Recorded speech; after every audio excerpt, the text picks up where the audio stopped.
Bonjour à tous et bienvenue. Une fois de plus, c'est parti pour notre mini cours d'anglais de Speak English Like a Pro right now. And here we go. Ici, nous allons parler justement des faux amis. Les faux amis étant deux mots qui se ressemblent dans une paire de langues mais ne veulent pas dire en effet la même chose. Donc, faites très attention. À la fin de ce cours, vous allez être en mesure de maîtriser ces faux amis-là pour vous démarquer dans vos conversations en anglais en toute confiance. Alright? Let's get started. Alors ici, vous avez justement à l'extrême gauche du tableau les paires de mots qui sont des faux amis. Et ici, ça c'est les vrais amis. Et ensuite, vous avez là les contextes dans lesquels les faux amis sont utilisés et vous avez justement leur traduction ici à l'extrême droite pour mieux comprendre la situation. Ok? Let's get started with some practical examples. On va justement commencer avec la lecture simple, tel que c'est écrit ici. Lorsque vous lisez justement ces deux mots-là ici, lecture, lecture, aucune différence. Location, location, aucune différence. Medicine, médecine. Bon, plus ou moins, ça se ressemble un peu, ok? Mais en effet, la phonétique anglaise aimerait qu'on lise ce mot-là comme lecture, lecture, comme dans lac et puis comme dans Tchad. Faites très attention. Le premier c'est lec et puis che. Lecture, lecture, ok? Et ici, dans le deuxième contexte, on a location, location. C'est la dernière partie ici, la dernière syllabe qu'il faut vraiment prêter l'attention en fait. Il faut prêter l'attention à la dernière syllabe qui donne l'expression ch une fois de plus. Location, location, alright. Et pour terminer, on a medicine, medicine, medicine, medicine. Le dit ne se lit même pas en fait. Medicine, medicine, alright. Great. Maintenant qu'on a fini avec la prononciation, voyons la signification exacte justement de l'autre faux ami. Ok, en disant que lecture ne veut pas dire lecture mais beaucoup plus conférence. Alors dans ce contexte-là, la lecture veut dire quoi? La lecture en anglais plutôt c'est quoi? C'est reading.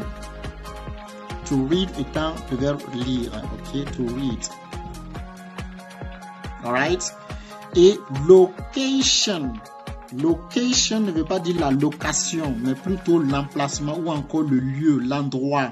On parle du lieu ou encore de l'endroit en tant que tel, ok? Maintenant, la location, si vous voulez louer votre auto ou bien si vous voulez louer quelque chose à quelqu'un, c'est quoi? C'est to rent. Si vous voulez louer un appartement à quelqu'un, c'est to rent, ok? Donc, location, c'est juste renting. Like this, renting. To rent étant justement le verbe, mais renting c'est la location. Et médecine, une fois de plus, ça se ressemble bien entendu. Médecine, c'est pas la médecine qu'on étudie en fait. Médecine, c'est beaucoup plus le médicament. Ok.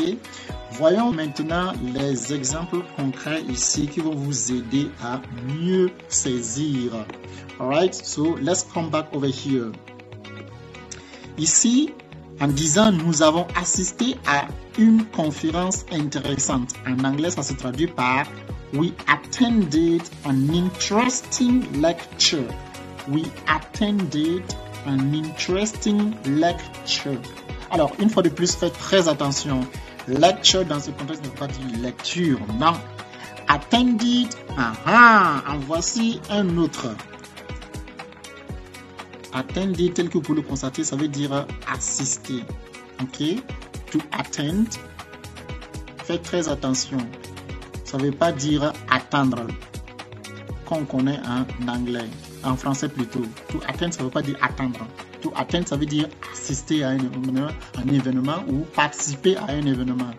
Le verbe attendre, sa traduction en anglais, c'est to wait for. Wait for me, please. Wait for me, please. Attendez-moi, s'il vous plaît. Donc, faites très attention. Disons qu'on a deux faux amis ici dont il faut se méfier dans cet exemple-là. Alright? On continue avec le deuxième exemple qui est celui-ci. Si vous voulez traduire, l'emplacement de l'hôtel est parfait. L'emplacement de l'hôtel est parfait. En anglais, ça se traduit par The hotel's location is perfect. The hotel's location is perfect.